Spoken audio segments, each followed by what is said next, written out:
Good evening, everyone. Myself, Dr. Shravani, Clinical Head of the Emergency Department, Yashoda Hospital, Somajiguda. I welcome you all for today's webinar session. We, Yashoda Hospital Emergency Department, every Friday come with a few interesting topics. The main motto is to bring awareness among the regular public and among the co-colleagues. So today we have another interesting topic, that is on CNS procedures, approach to the CNS procedures by the emergency physician. So as emergency physicians, we often stand at the front line when patient presents with acute neurological condition. Either it could be a meningitis or it could be a traumatic brain injury or patients present with the raised ICP. So here, timely recognition and intervention always makes a difference between the life and death, or it could be between the recovery and the disability. So in this session, we will be focusing on a practical aspects, that is how we as an emergency physicians approach to the central nervous system procedures such as the lumbar puncture, EVD, and how to manage a troubleshoot devices like shunts. So to deliver this talk, we have one of our eminent speaker, Dr. Divya Vijay Sinha, who has done MEM, MRCM, and currently working as a senior consultant in the emergency department at Holy Family Hospital, New Delhi. Over to you, Dr. Divya. Good evening. So today we have interesting topic, which is CNS procedures and devices. I would like to start with the presentation so that we don't have too much of wastage of time. Okay, let's start it. Okay, I hope this screen is visible. I hope the presentation is being shared, right, ma'am? Yes, it's visible. Yeah. So for everybody's information, this presentation was prepared and it was presented in our one of the seminar session of our hospital, which was done by Dr. Shikhar Sansanwal, who is a second year student, semi-CCTM. And I was a moderator during the presentation and I found it very interesting. So I thought it's better let's share the same with all of our colleagues, and it will be helpful. So what are the CNS procedures and devices which are very important from the emergency perspective? So we often land up in a situation where patients require to get lumbar puncture done, EEG done, EMG done to rule out the possibility of GBS, SAH, nerve conduction studies, intrathecal injections. So we should have a fair idea what exactly we are looking for and how the procedures are done. Why it is important? Because once we know the procedure, it is only then we can discuss and decide about the indications, contraindications, and whether this procedure is going to be helpful to us, rather than just nodding ourselves out, okay, yes, we have to do it because the consultant has said so. Obviously, they are taking the responsibility, but our input is very essential as from the emergency perspective, because most of the time we are the eyes and ears for the patient and we are the one who is going to say for the patient. The other procedures which are done include brain biopsy, EVD, stereotactic surgery, craniotomy, and scans, which are very often discussed, MRI and CT. So we'll be not going into depth of these procedures. EVD is something which is also done in ED, but very rarely. Nowadays, it is and it is very septic environment, aseptic environment. The procedure has to be done. So we prefer it to be getting it done in the proper aseptic environment. So let us start with the commonest procedure, which is lumbar puncture. Lumbar puncture is nothing, puncturing the lumbar canal, and basically it is a gold standard diagnostic procedure to identify SAH, meningitis, and encephalitis. And you have to generally pre-medicate the patient with the anxiolytis, take a proper written consent, inform the patient what you're doing, especially when the patient is conscious. If not, you have to take the consent from the relative. You have to ensure that there is no site infection, CNS lesion, and the platelet counts are any contraindication where the platelet counts are less than 20,000, you will not go ahead with the procedure. What are the relative contraindications? When the INR is on the higher side, heparin, hemophilia, traumatic lumbar puncture, all this thing can be taken care when all these things are corrective measures, and the coagulopathy can be corrected and the patients can be taken care of, and then the procedure can be performed. Okay, so what are the landmarks which are very important? We should be able to identify the landmark very clearly because we have to insert the needle in the lumbar space. Okay, you have to identify the line between the iliac crest and the L4 spinous process. The commonest mistake is not identifying the proper spinous process. All you have to do is identify the sacrum, and above it, whichever spinous process you palpate is basically the L5 spinous process.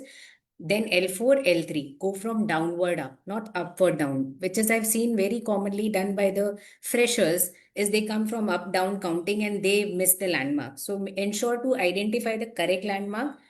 Take the you have to take 22 gauge atraumatic Whitcare needle and it is preferred. 20 gauge increases the risk of post LP headache. Generally, it is always said to collect minimum 4 tubes of 1 ml each, where you have the first tube, will you look for the counts, both RBCs and WBCs, protein, glucose.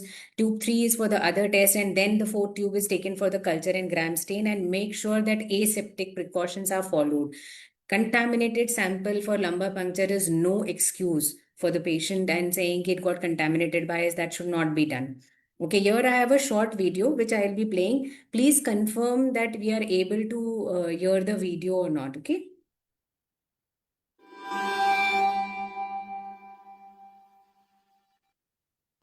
I'm Dr. Jess Mason, and we're going to show you how to do a lumbar puncture. You want to position your patient either in lateral recumbent or, as shown here, sitting upright. This patient prefers to sit upright. Now, either way, you want to have them arch their back and flex at the hip, and that's going to increase the distance between the spinous processes so your needle can more easily fit through. If they're sitting up, you can have them rest their feet on a stool, and then they can rest their head and their arms maybe on a table in front of them. Now, you can also consider giving them a little bit of benzodiazepine to help them through the procedure. Let's take a look at the real procedure done by Dr. Jordan Harp. Whether the patient is upright or lateral recumbent like this patient, identify the landmarks by palpating the posterior superior iliac crest, and where they meet in the midline should be L4, which is good. That's below the termination of the spinal cord, and we don't want to poke the spinal cord, so place a mark at this level. Clean the skin with antiseptic solution, and drape the patient to give yourself a sterile field. Anesthetize the skin with a wheel and then the subcutaneous tissue in the tract that you're planning to pass the needle, and we hope we're right. We know we may have to redirect. While that anesthetic is taking effect, you can get ready. Set your tubes up and your manometer if you're going to check an opening pressure. To set up the manometer, take the 2 pieces of tubing and connect them. That way you can measure pressures greater than 36 centimeters of water. Now we're going to get the 3-way stopcock and connect it here. And your spinal needle will connect right here. Make sure the 3-way stopcock is open to the spinal needle and to the manometer, so the fluid column can rise up the manometer.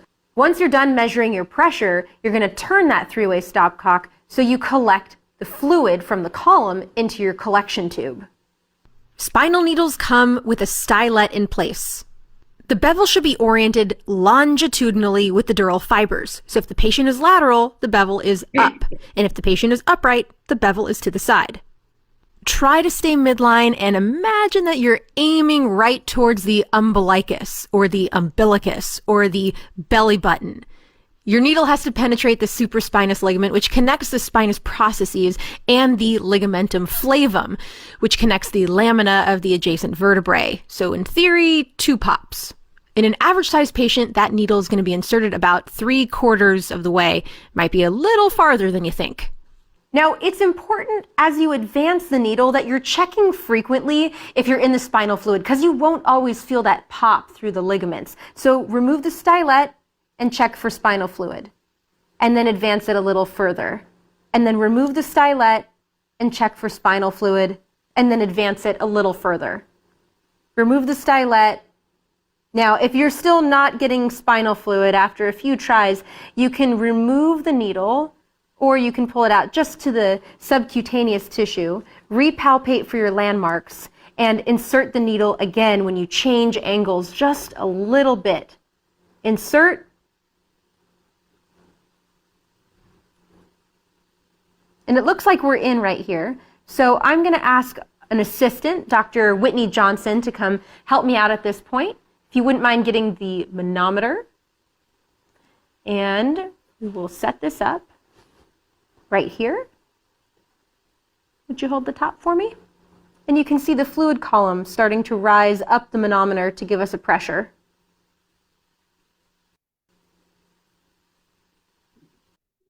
Once we have our pressure measurement, we're now going to collect the spinal fluid from the manometer into our collection tube.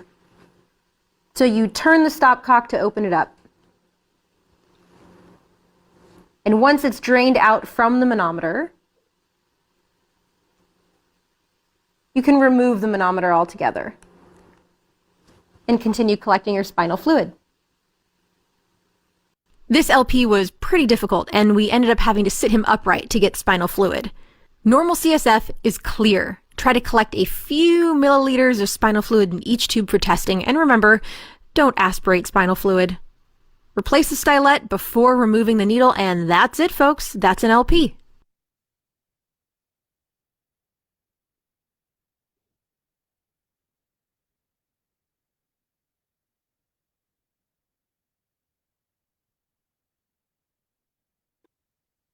So we have been through this procedure multiple times. We have all performed it, and we should be knowing it very clearly how to collect it and where to store it, and make sure to fill the forms. That is the most important part. After collecting the fluid, if you have done the procedure, please fill the forms and send it to the labs.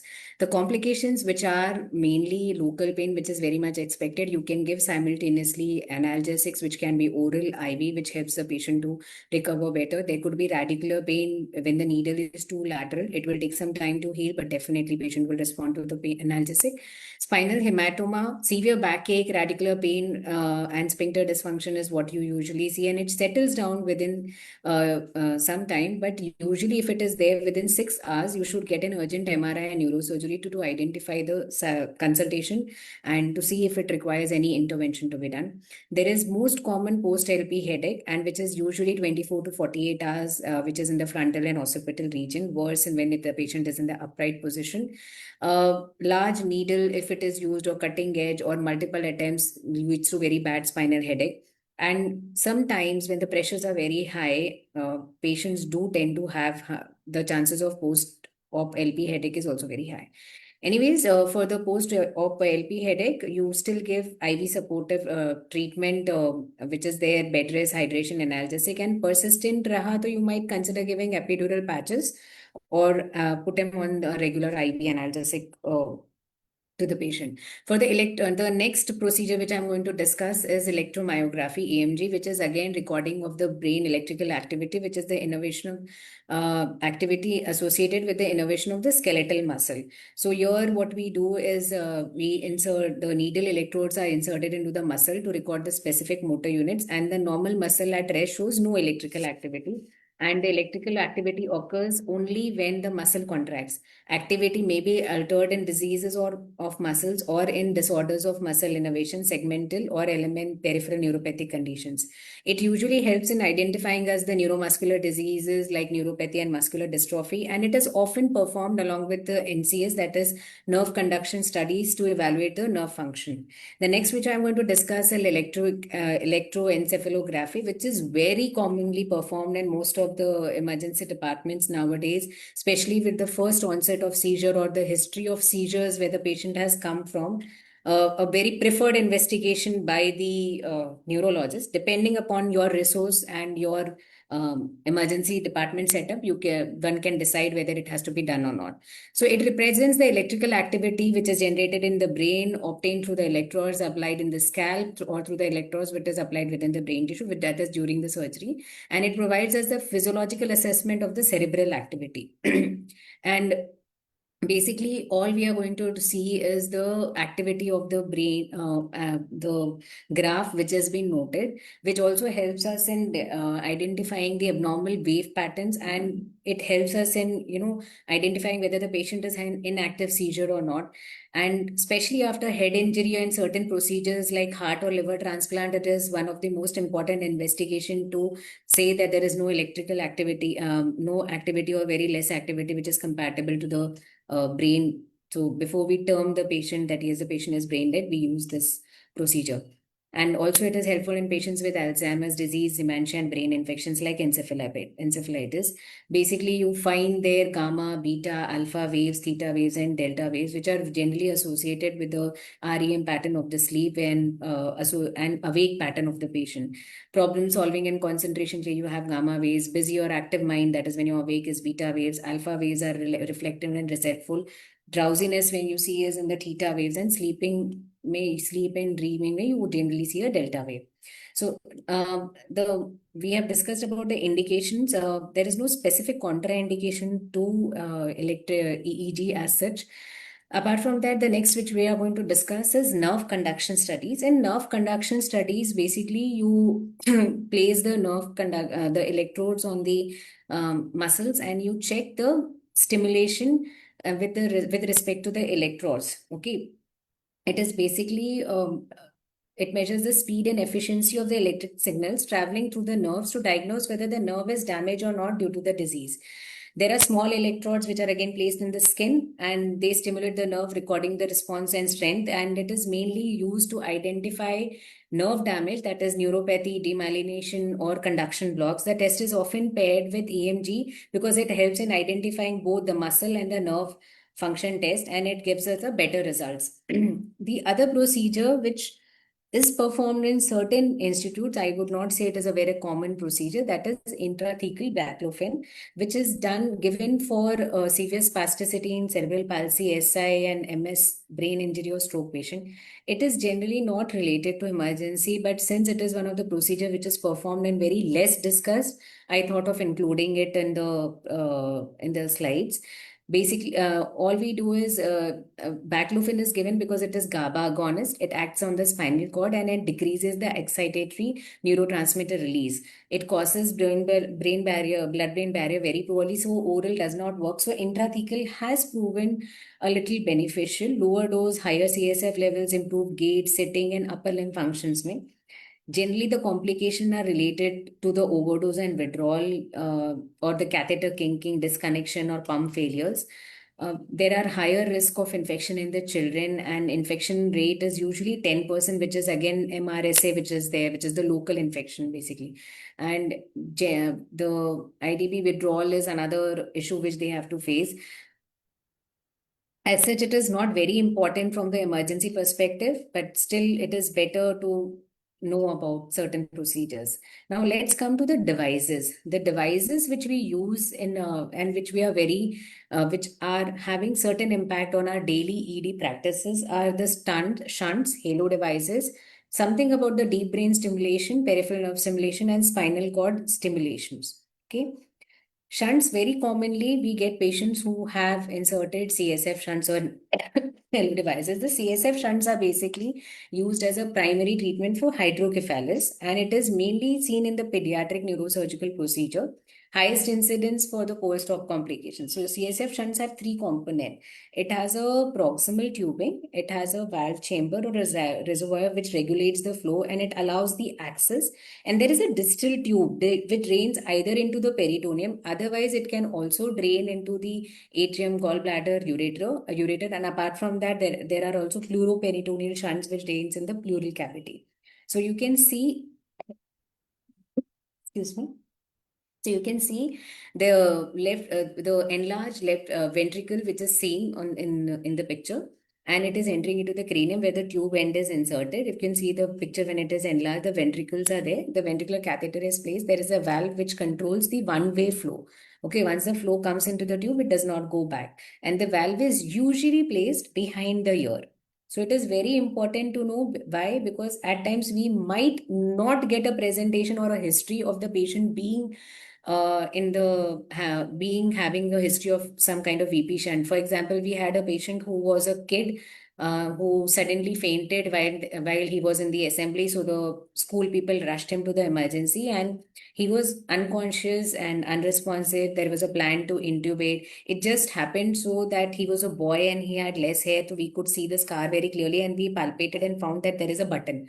So when I inserted the needle to identify if there is a backflow coming or not, so it was blocked. So ultimately we got the CT done. The patient was intubated because of his clinical condition, and later on, after the VP shunt surgery was revised, the patient went fine. So it is certain time very important to have a doubt or have a thought, and most importantly, palpating the patient. It is not only the ABCD which we do.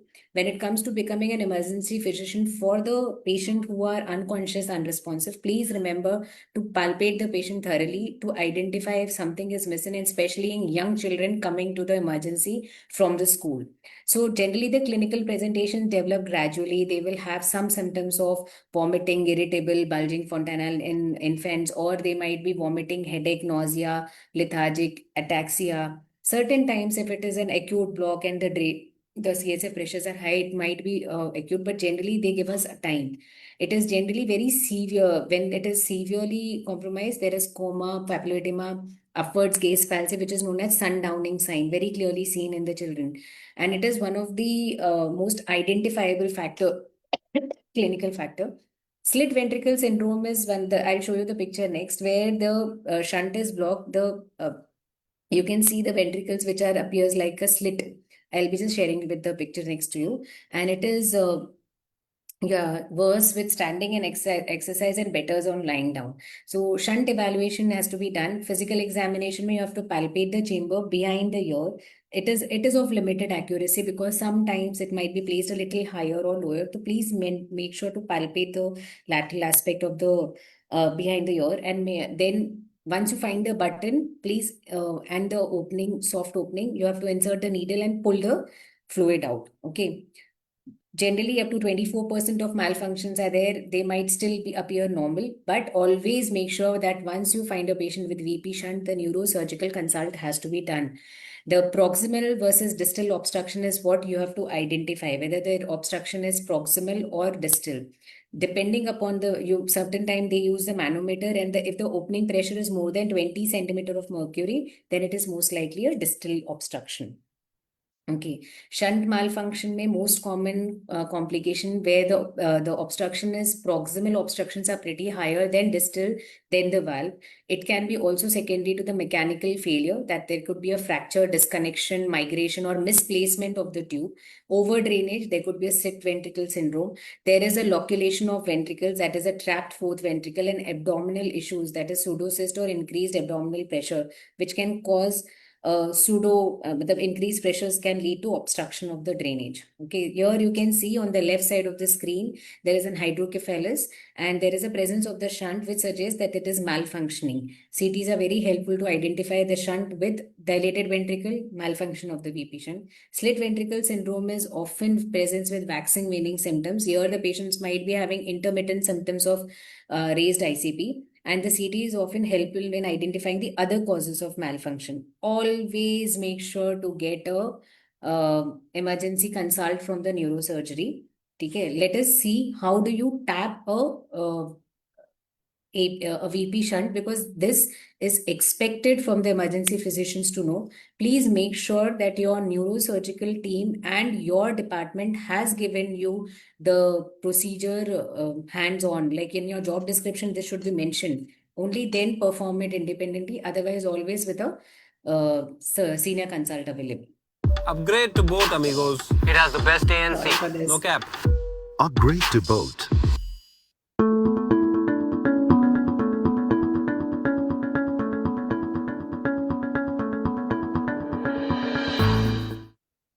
You feel the ball right there? Yeah. Okay. There you can hear it clearly.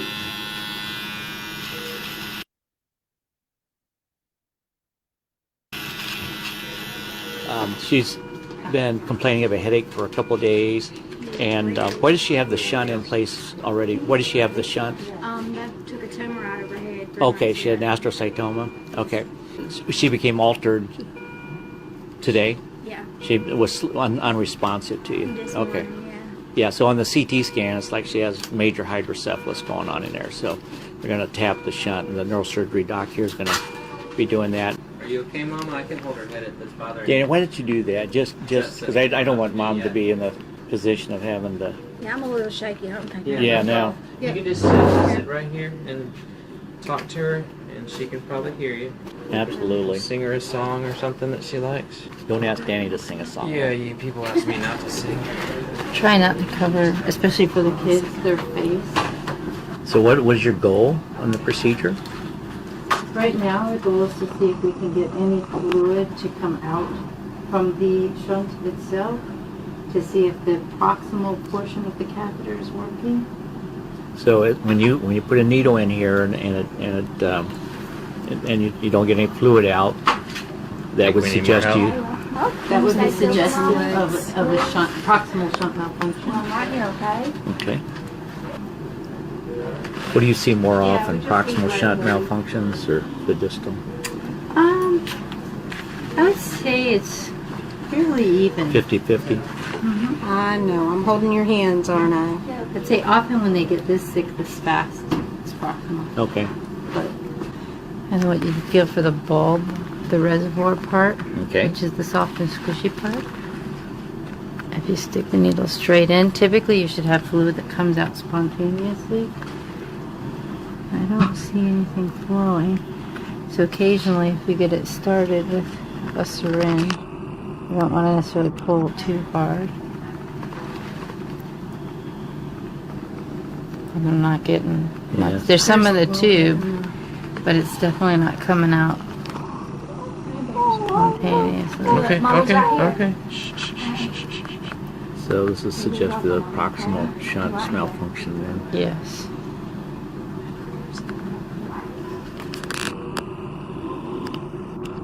And right now, I'm just going to see if I can get a little bit just to send for What would that be your advice culture. to emergency docs who are operating in a small ED miles away from a neurosurgeon? When should they not do this or when should they do this? I would say probably I would do it under the direction of a neurosurgeon because somebody may have to take responsibility for that, and occasionally it can cause an airlock and or an infectious. Yes. So we don't normally do these until we kind of, Are pushed to the limit. well, until we're fairly certain. Yeah, you're done. Well done, sweetie. Um, Good job. Good job. typically we kind of know the answer when we do that. A lot Yeah. of times we like to get a little bit of fluid, like I did, to send for a gram stain and culture at least. And then in the event that we did get fluid flowing spontaneously, we would check the pressure Okay. with a manometer Okay. and Have used the manometer there. Yeah. to check that to see where the pressure is.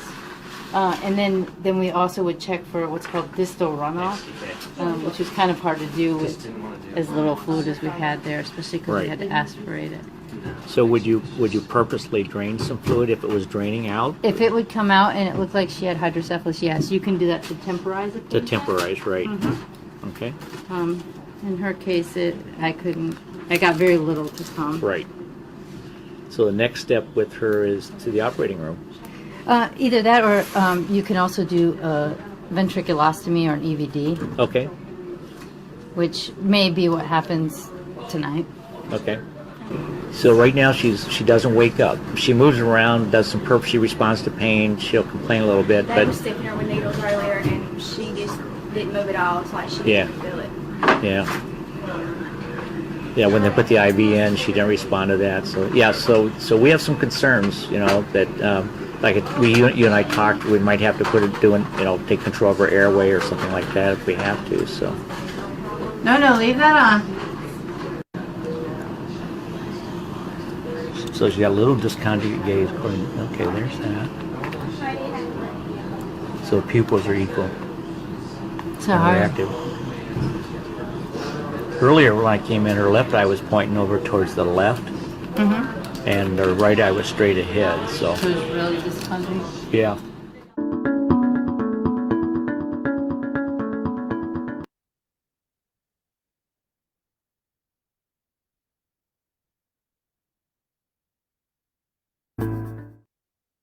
So, what is the treatment of malfunction? Basically, you have to do a surgical revision, which is definitive, and the temporary measures are hyperventilation or mannitols or the CSF removal by the reservoir only if it is distal obstruction. Please be rest assured that you are confident in performing the procedure and the neurosurgeon is available at the bay.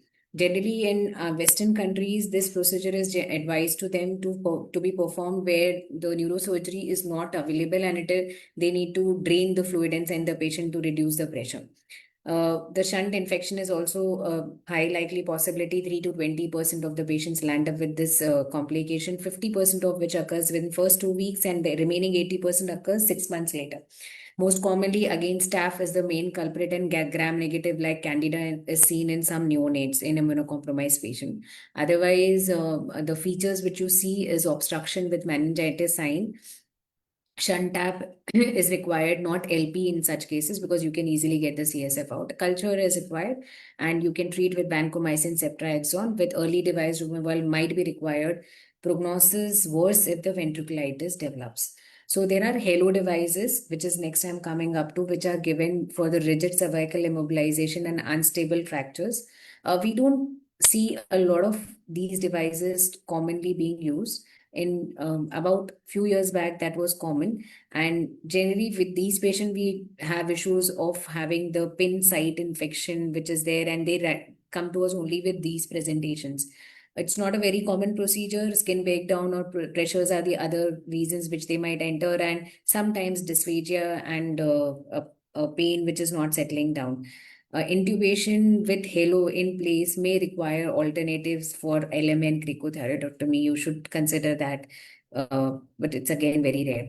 Deep brain stimulation is one of the procedures. Again, it is not performed in emergency, but we should be aware it has its own pros and cons. Not many people are in favor. It had picked up a lot in few years back, but the results have not been that promising. But it had shown some benefits, and most of the neurologists of the opinion are for Parkinson's disease and essential tremor, which is drug refractory.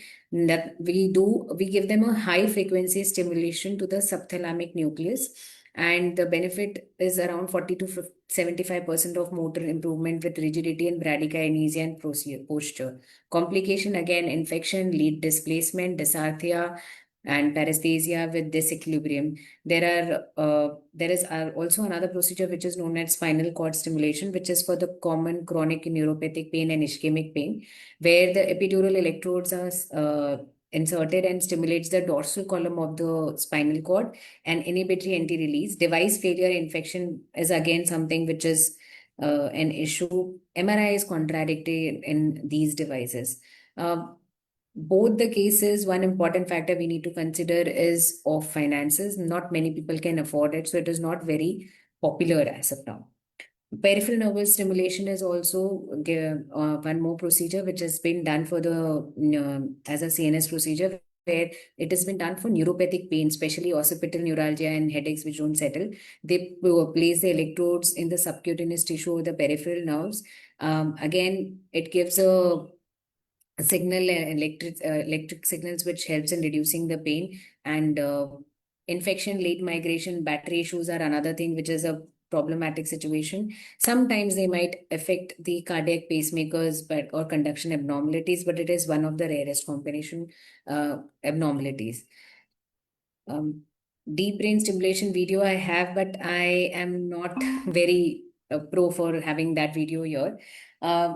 The spinal cord simulator is something which is an implantable device which they place into the that uses the electrical pulses to manage the chronic pain by interrupting the signals which are sent to the brain. So basically, the wires are placed near the epidural space of the spinal cord, and a battery power generator is placed under the skin, and there is a remote control device which gives them a tingling sensation where the paresthesias mask the pain. This is the whole mechanism, generally used for chronic pains. Nowadays, the use of spinal cord stimulation has increased in the western side, so I'm pretty sure it will come to us pretty soon. And around 60% of the population in US are using spinal cord stimulator for chronic pains which are not responding to the pain management. Thank you. Is there any question which you guys would like to ask me?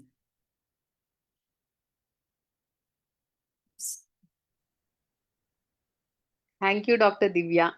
It was such a wonderful presentation. I think the knowledge, your experience, and the practical tips, along with the videos which you have shared, I think undoubtedly it will help all of us in our regular practice.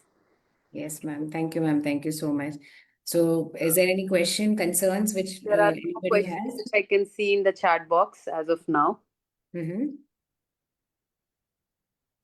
The Commonest scenario, ma'am, which we have been discussing and seeing is about the VP shunt. Many a times we can read the patient and we can identify it very easily. But I feel many a times due to less experience and not knowing about the procedure, they tend to miss it and keep waiting for the CT or the relatives. So it's very important to understand the procedure, and if you can perform confidently, nothing like it's a very simple procedure, I guess so. Yes, most oftenly nowadays they are not performing it, but yeah, actually during my PG also we used to do the EVDs. LPs are common. EVDs is a ER procedure, but Yes. nowadays they are taking to the OTs. Nowadays, it is preferred to do in the OT because obviously they have the most of the hospitals nowadays are backed up with neurosurgeons. Earlier, it was something where people don't have neurosurgery. They would perform EVD, LP punctures, and the buttonhole drainage in the emergency itself, identify the cause and decide whether it is proximal, distal shunt failure, and then go. So, but I think the practice is changing. Definitely, better practices are coming into place. What do we say about that? Yeah. So I think there are no more questions in the chat box. So Okay. if there are no questions, I think we'll end the session. Thank you so Thank you much. once again, Dr. Divya, for taking time and speaking with us today. Yes, ma'am. Thank you Thank so you. much. It was a pleasure being here. Thank you, ma'am. Thank you so much. Bye. Bye.